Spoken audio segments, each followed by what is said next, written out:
Hello everyone, ఇవాళ మనం ethics సిరీస్లో ethical dilemmas in public and private institutions చూద్దాం. ఇది 6th చాప్టర్లో సెకండ్ టాపిక్ అన్నమాట. అసలు ఎథికల్ డైలమా అంటే ఏంటి? దీనికి ఒక very recent example cultural rights versus animal rights. Kolhapur మహారాష్ట్రలో ఒక జైన్ టెంపుల్ ఉంది. దాంట్లో ఒక ఎలిఫెంట్ ఆ డైటీకి సర్వీస్ చేస్తుంది, అంటే టెంపుల్కి సర్వీస్ చేస్తుంది.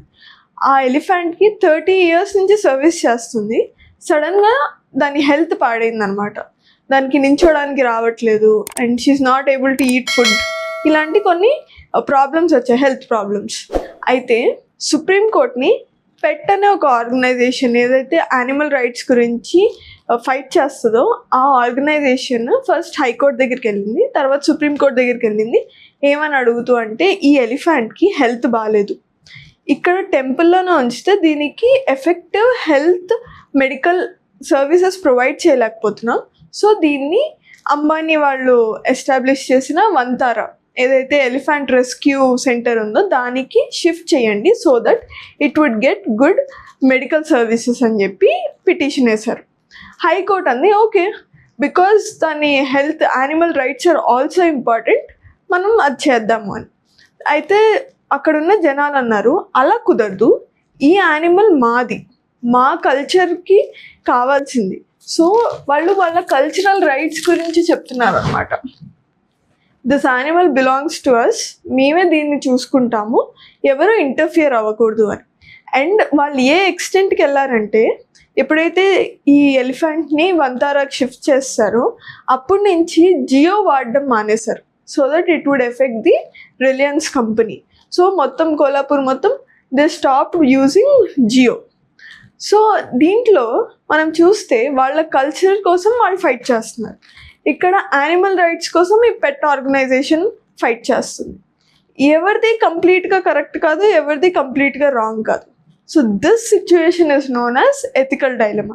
ఇలాగే మనం చాలా చూసాం కల్చరల్ రైట్స్ వర్సెస్ యానిమల్ రైట్స్లో. ఇంకొకటి జల్లికట్టు. సో తమిళనాడులో it's a tradition, but the animal organisations say that ఇది యానిమల్ రైట్స్కి విరుద్ధం. People of Tamil Nadu say that this is important because it's our culture. So ఈ ఎథికల్ డైలమా అన్నది నడుస్తుంది అనమాట. So what is an ethical dilemma?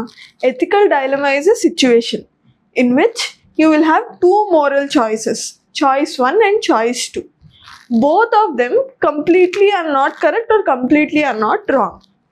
If you are choosing one moral choice, you will be violating the other moral choice ethical principles.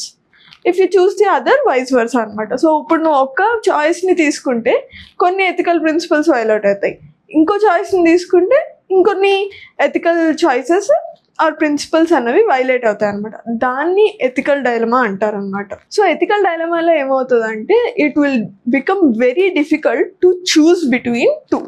So that is known as ethical dilemma.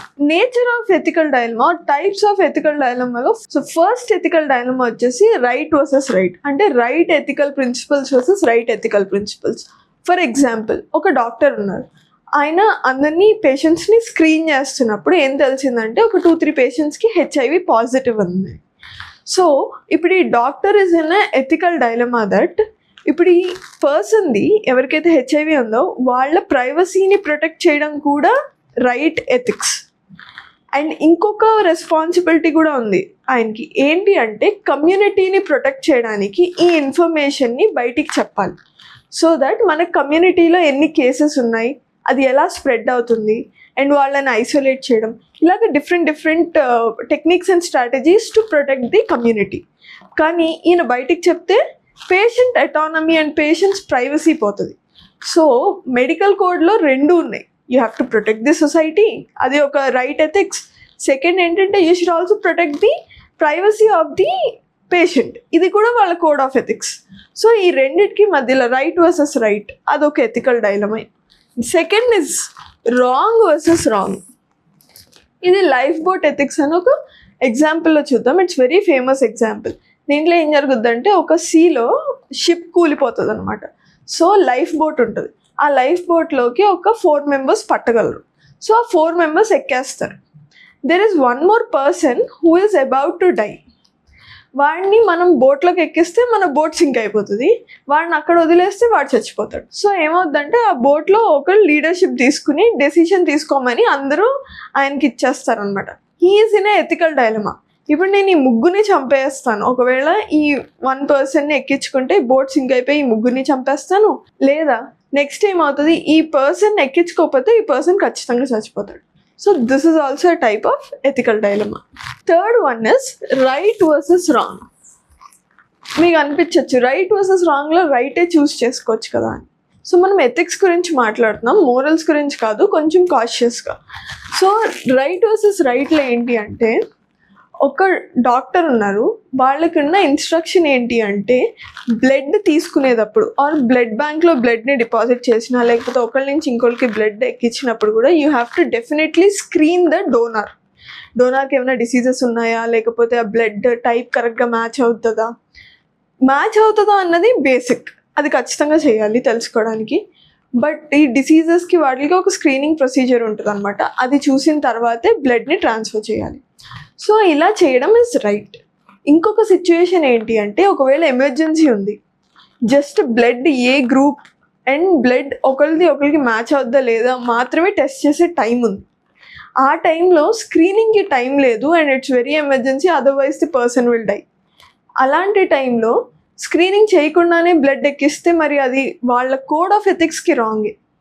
మోరల్గా you would feel happy for saving a person, but code of ఎథిక్స్కి తప్పు. So emergency situations వచ్చినప్పుడు ఇలాంటి code of ethics ఏవైతే ఉంటుందో అది నువ్వు పాటిస్తావా పాటించవా, అది ఒక dilemma. It is right versus wrong. Fourth one is individual choice versus societal choice. ఇది మనం చూస్తే పబ్లిక్ వాల్యూస్లో చాలా important. Because as an individual person నేను ఈ సొసైటీలో బతుకుతున్నా. So I want to become rich everyday. So నేను క్యాపిటలిజంని అడాప్ట్ చేసుకుంటా సో దట్ నేను ఎకనామికల్గా బాగా గ్రో అవ్వాలి. ఎకనామికల్గా గ్రో అవ్వాలంటే ఏంటి, న్యాచురల్ రిసోర్సెస్ని ఎక్స్ప్లాయిట్ చేసి వాటిని యూస్ చేసి మ్యానుఫ్యాక్చరింగ్ చేయాలి. సో అవసరం ఉన్నంత మ్యానుఫ్యాక్చర్ చేస్తే సస్టైనబుల్ సైడ్ వెళ్ళొచ్చు, కానీ మనీ గ్రీడ్ కోసం, మనీ ప్రాఫిట్ కోసం ఎక్కువ ఎక్స్ప్లాయిట్ చేసి ఎక్కువ గూడ్స్ తయారు చేసి కన్జ్యూమరిజంని, డోగ్మా ఆఫ్ కన్జ్యూమరిజం చేసి అలాగా అందరికీ త్రూ మార్కెటింగ్ అలవాటు చేస్తే it is my choice because I want to become more rich అని ఇండివిజువల్ చాయిస్ చెప్తుంది. What societal choice says is protecting environment is also very important. So ఇప్పుడు ఏమైంది, క్యాపిటలిజంలో నా ఇండివిజువల్ ప్రాఫిట్ వర్సెస్ సొసైటల్ చాయిస్లో protecting environment ethical డైలమాగా మారిపోయింది.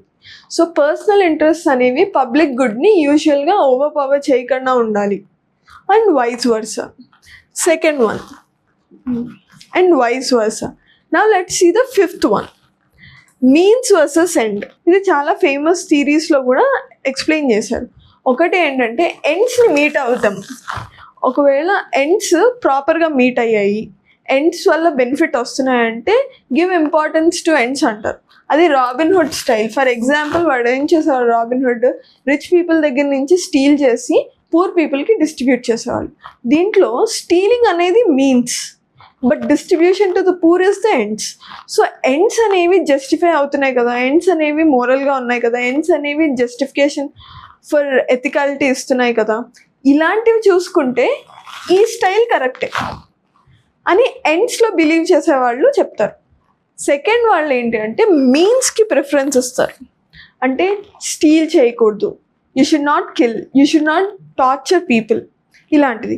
For example ఏంటంటే ఒక టెర్రరిస్ట్ బాంబ్ ఎక్కడ ఇంప్లాంట్ చేశాడో తెలుసుకోవాలంటే పోలీస్ అండ్ ది ఆర్మీ ఎవరైనా వాళ్ళకి ఫిజికల్ టార్చర్ ఇవ్వడం కూడా తప్పంటది మీన్స్. ఇంకా మీన్స్ ఏం చెప్తుంది, అకాడమిక్ ఇంటిగ్రిటీలో కూడా ఒకవేళ ఎక్కువ మార్క్స్ వస్తున్నాయని చీటింగ్ చేయడం తప్పు. మార్క్స్ రావడం ఎండ్స్ ఓకే, బట్ నీ మార్క్స్ కోసం you're doing that thing called cheating, ఆ చీటింగ్ తప్పు అని చెప్తుంది means. So means versus end కూడా ఎథికల్ డైలమానే. So let us see some examples of ethical dilemmas in public institutions. First one is superior's directive versus the public good. దీంట్లో ఏం జరుగుతుందంటే ఇది యూజువల్గా పోలీస్ డిపార్ట్మెంట్స్లో హైరార్కీ ఎక్కువ ఉన్న డిపార్ట్మెంట్స్లో కనిపిస్తుంది. అంటే నీ సుపీరియర్ నీకు ఒక ఇన్స్ట్రక్షన్ ఇస్తారు, బట్ యువర్ ఇంటెలిజెన్స్ సేస్ అది అలా వర్కౌట్ అవ్వదు, I have an different idea. ఇప్పుడు there is a conflict and what you feel is your idea would give public more good. So how do you convince? Do you go against the superior office, or will you stand on your opinion, or will you obey the superior and defy the public good? So ఇది చాలా complex situation. ఒక example తీసుకుందాం. ఏమవుతుందంటే ఒక police officer who is a subordinate, తనకి ఏం అర్థం అవుతుంది, కమ్యూనల్ రైట్స్ అవ్వబోతున్నాయి. సో బిఫోర్ ఆ కమ్యూనల్ రైట్స్ అయ్యే ముందే ఆ కమ్యూనల్ టెన్షన్స్ని ప్రాపగేట్ చేసే ఎలిమెంట్స్ ఏవైతే ఉన్నాయో వాళ్ళని అరెస్ట్ చేసేద్దాం అని సబార్డినేట్ చెప్తారు. Superior says no, you can't arrest a person without any concrete evidence అని చెప్పి సుపీరియర్ చెప్తారు. So superior says no. So superior choice ఏంటి? ఫస్ట్ నో డిటెన్షన్ అని చెప్తారు. సో నో డిటెన్షన్ కేసులో చెయ్యకపోతే ఇప్పుడు ఆ సుపీరియర్ ఎవరైతే ఉన్నారో వాళ్ళు సబార్డినేట్కి ఇన్స్ట్రక్షన్ ఇచ్చేసారు ఏమని, డిటెన్షన్ చెయ్యొద్దు అని. Now it's time for the subordinate to face the ethical dilemma. First choice ఏంటి? No detention. Okay, no detention చేయకపోతే, డిటెంట్ చేయకపోతే మెరిట్ ఏంటి అంటే తను సుపీరియర్ ఆర్డర్ ఫాలో అయినట్టు ఉంటుంది. సెకండ్ ఏంటంటే ఒక మనిషి లిబర్టీని కర్టైల్ చేయకూడదు. Unless and until he is proved and he is accused or he is proved guilty, you should not curtail his liberty.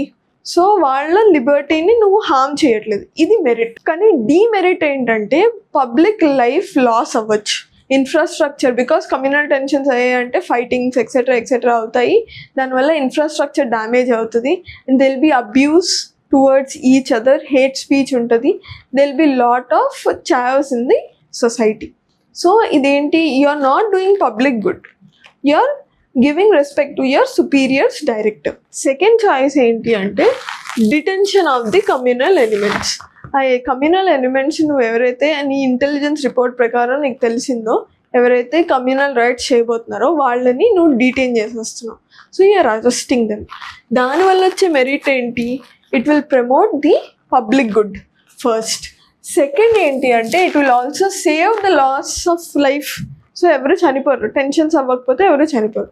కానీ దీంట్లో ఉన్న డీమెరిట్ ఏంటి? సుపీరియర్స్ ఆర్డర్స్ని నువ్వు పాటించలేదు, అది ఒకటి. ఇంకోటి ఏంటంటే వాళ్ళ natural freedom, before they have done something itself you are arresting them, అది పోతుంది. సో దీనికి సొల్యూషన్స్ ఏంటి? ఒకటి ఏంటంటే పబ్లిక్కి గుడ్ ఏమవుతుందో అది ఆప్ట్ చేసుకోవడం is a best idea.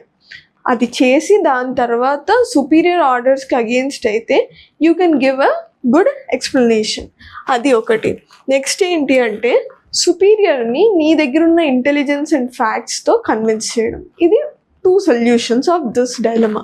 Second dilemma is dilemma of secrecy and transparency. బేసిక్గా డెమోక్రసీలో people should hold the government accountable hold చేయాలంటే వాళ్ళకి మొత్తం ఇన్ఫర్మేషన్ తెలియాలి. So what do you want? Transparency.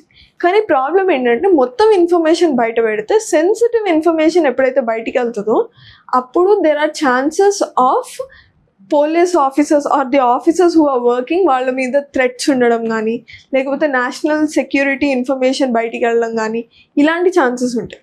So security is also important. So secrecy is the dilemma. So secrecy versus transparency is the dilemma. For suppose ఒక investigation officer ఉన్నారు, ఆయన వాళ్ళ notes రాసుకుంటారు. Investigation చేసేటప్పుడు దాన్ని ఫైల్ నోట్స్ అంటారు. ఒక file note రాస్తూ ఉంటారు. సో ఎక్కడికక్కడ తనకి ఏం క్లూస్ దొరికితే యాజ్ ఇట్ ఈస్ రాసేసుకుంటారు. ఈ ఆఫీసర్ ఎవరు ఉన్నారనుకో, if suppose he has given big names, అంటే politicians or someone who is having more muscle power or someone who can blackmail you, ఇలాంటివి ఉండుంటే సో ఈ ఆఫీసరే ఈ ఇన్ఫర్మేషన్ని గవర్నమెంట్కి పాస్ చేశాడు త్రూ ఇన్వెస్టిగేషన్ అని తెలిస్తే ఆ ఆఫీసర్ మీద థ్రెట్ ఉండొచ్చు. ఆయన లైఫ్కి, ఆయన ఫ్యామిలీకి ఆర్ ఆయన ఫైనాన్సెస్కి, దేనికైనా థ్రెట్ ఉండొచ్చు. సో ఒకవేళ ట్రాన్స్పరెన్సీ అని చెప్పి ఈ ఫైల్ నోట్స్ అన్నిటినీ బయట పెడితే there is threat to the officer. ఒకవేళ పెట్టకపోయి సీక్రసీ మెయింటైన్ చేస్తే there is no accountability. So this is the dilemma. So ఇలాంటి సిచ్యువేషన్స్లో ఏం చేస్తారు యూజువల్గా అంటే proactive disclosure of information. Proactive disclosure of information ఏం జరుగుద్ది అంటే ముందే పబ్లిక్ అడక్క ముందే ఇన్ఫర్మేషన్ అంతా రివీల్ చేసేయాలి. ఏదైతే సెన్సిటివ్ ఇన్ఫర్మేషన్ మనం దాస్తున్నామో దాన్ని ఎందుకు దాస్తున్నామన్న రీజన్స్ని క్లియర్గా చెప్పాలి. ఇంకొక ఎగ్జాంపుల్ ఏంటంటే COVID-19 అప్పుడు డెత్ టోల్ ఎంతమంది చనిపోయారు. యూజువల్గా ఏంటంటే as a democratic nation what we expect is నిజంగా ఎంతమంది చనిపోయారో ఆ నెంబర్ని బయటికి చెప్పాలని. కానీ ప్రాబ్లం ఏంటంటే ఒకవేళ అది చాలా హ్యూజ్గా ఉందంటే ఆ నెంబర్, దానివల్ల మిగతా వాళ్ళు కూడా భయపడతారు. సో సొసైటీలో ఒక ఫియర్ వచ్చేస్తుంది. Already it's a pandemic, you are very fearful that your dear ones may die or your dear ones may get affected. ఆ భయంలో మళ్ళీ ఈ టోల్ నెంబర్ ఇవ్వడం వల్ల 1,00,000 మంది చనిపోయారు, 2,00,000 మంది చనిపోయారు, 10,00,000 మంది చనిపోయారు, ఆ నెంబర్ని వింటే ఇంకా ఫియర్ వస్తుంది. సో సొసైటీలో పీస్ ఉండదు అనమాట. సో అందుకు ఆ టైంలో ఆ డెత్ టోల్ని నెంబర్ని సీక్రసీతో మెయింటైన్ చేయడం కూడా కరెక్టే, కానీ డెమోక్రసీ కాబట్టి ట్రాన్స్పరెంట్గా బయటికి చెప్పడం కూడా కరెక్టే. So this is one of the ethical dilemma. Third ethical dilemma is dilemma between the preferential treatment and non-discrimination. యూజువల్గా ప్రిఫరెన్షియల్ ట్రీట్మెంట్ వీకర్ సెక్షన్స్కి ఇస్తారు, ఎందుకంటే వాళ్ళు ప్రివిలేజ్డ్ వాళ్ళతో కంపీట్ చేయలేదు. There is historical injustice. So వాళ్ళతో కంపీట్ చేయలేరు కాబట్టి వీకర్ సెక్షన్స్ వైపు కంపాషన్ వల్ల they are given some extra privileges. So it is a preferential treatment. For example public ఇన్స్టిట్యూషన్స్లో ఎంప్లాయ్మెంట్కి రిజర్వేషన్ ఇవ్వడం అలాంటివి. కానీ ఇంకో ప్రిన్సిపల్ కూడా ఉంది, that is non discrimination. Non discrimination ఏం చెప్తుంది? There should be equality and there should not be partiality, అంటే ఇంపార్షియల్గా ఉండాలి అని. ఇలా ఉంటే ప్రాబ్లం ఏంటంటే డిసడ్వాంటేజ్ సెక్షన్స్కి సరిపోయే రిసోర్సెస్ దొరక్క ప్రివిలేజ్డ్ సెక్షన్స్తో కంపీట్ చేయడం కష్టం. సో దీంట్లో సొల్యూషన్ ఏంటంటే ఈ ప్రిఫరెన్షియల్ ట్రీట్మెంట్ ఏదైతే ఉందో అది చాలా లిమిటెడ్ టైం పీరియడ్కి ఉండాలి. అండ్ ఈ ప్రిఫరెన్షియల్ ట్రీట్మెంట్ కెపాసిటీ బిల్డింగ్కి, స్కిల్స్ డెవలప్మెంట్కి ఎక్కువ వాడాలి rather than giving unemployment. And also once a generation becomes capable, వాళ్ళకి ఆ ప్రిఫరెన్షియల్ ట్రీట్మెంట్ని తీసేయాలి. These are some of the solutions. So మనం నెక్స్ట్ వీడియోలో ఇంకా ఎథికల్ డైలమాస్ని డిస్కస్ చేద్దాం. Thank you.